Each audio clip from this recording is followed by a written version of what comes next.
राजस्थान के ग्रामीण विकास राज्य मंत्री राजेंद्र सिंह गुढ़ा को शुक्रवार रात मंत्री पद से बर्खास्त कर दिया गया है। मुख्यमंत्री अशोक गहलोत की सिफारिश को राज्यपाल कलराज मिश्र ने मंजूर कर लिया। राजेंद्र सिंह गुढ़ा लंबे समय से सीएम अशोक गहलोत और सरकार के खिलाफ लगातार बयान दे रहे थे। देखिए, ये काफी दुखद है कि राजस्थान के अंदर महिला दुष्कर्म में हम पूरे हिंदुस्तान में इस दुष्कर्म के अंदर हमारा राजस्थान एक पहले नंबर पर आ गया। और कानून व्यवस्था की जो स्थितियां हैं, इसमें जो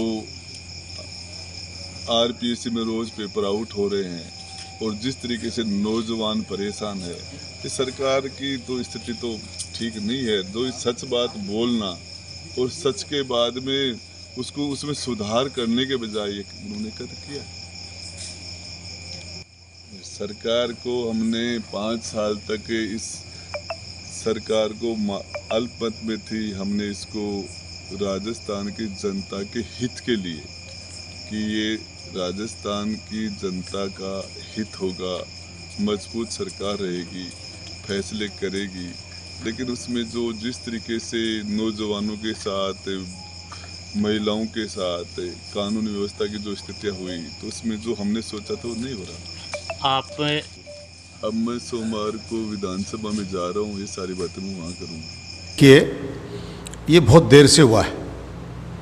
वर्तमान कांग्रेस सरकार ने इसमें बहुत देरी कर दी। इस प्रकार की बयानबाजी वो पिछले 1-1.5 साल से करते आ रहे हैं। उनकी फितरत में है ये। कभी अशोक गहलोत जिंदाबाद, फिर उनसे स्वार्थ सिद्ध गया तो राजेश पायलट जिंदाबाद, जब उनके साथ भी कुछ बात बनी नहीं तो ओवैसी जिंदाबाद। ये उनकी पुरानी फितरत है। यही वो बरसों से करते आ रहे हैं और यही करके बसपा से चुनाव लड़के खुद ही कहते हैं वो कि मैं किसी के साथ नहीं हूँ, मैं तो बसपा से चुनाव लड़ता हूँ, पैसे दे के टिकट लाता हूँ और सदन में जाकर कांग्रेस का साथ देता हूँ, मंत्री बनता हूँ और उसके बाद जाजिम उठा लेता हूँ, फिर अपनी दरी को ये कांग्रेस संभाले। तो ये सारी चीज़ें वो पहले बोल चुके।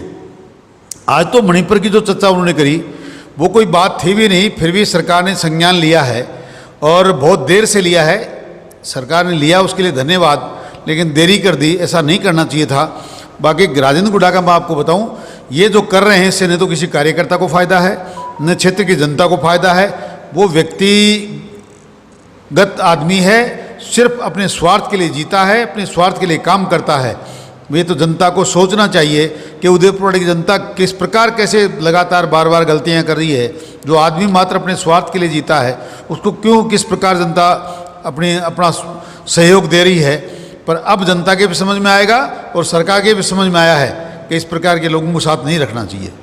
नहीं देंगे। देखिए, मैं ये नहीं मानता कि सचिन जी की मुख्यमंत्री जैसी सेटिंग हो गई, ऐसा कुछ है नहीं। और पायलट साहब कांग्रेस पार्टी के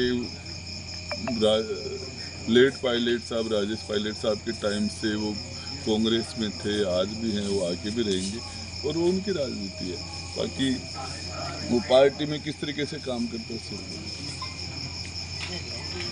नहीं, ये आगे की बात है। तो आदमी को जो सच लगे, मुझे जो सच लगा वो मैंने ठीक लगा वो मैंने किया।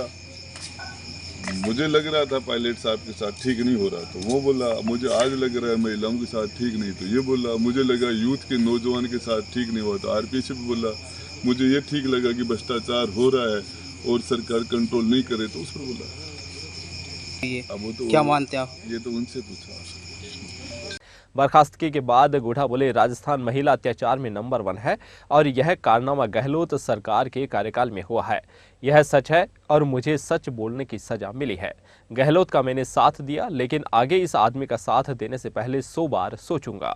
गुढ़ा ने शुक्रवार को विधानसभा में न्यूनतम आय गारंटी बिल पर बहस के दौरान अपनी ही सरकार पर महिला सुरक्षा में फेल होने का आरोप लगाया था। मणिपुर में महिलाओं को निर्वस्त्र घुमाने की घटना के विरोध में कांग्रेस विधायकों ने तख्तियां लहराई थी। इस पर गुढ़ा ने कहा, राजस्थान में इस बात में सच्चाई है कि हम महिलाओं की सुरक्षा में विफल हो गए हैं। राजस्थान में जिस तरह से महिलाओं पर अत्याचार बढ़े हैं, ऐसे में हमें मणिपुर के बजाय अपने गिरेबान में भी झांकना चाहिए। गुढ़ा की बर्खास्तगी के बाद अब गहलोत मंत्री परिषद में एक मंत्री की जगह खाली हो गई है। अब कैबिनेट में फेरबदल की संभावना भी जताई जा रही है।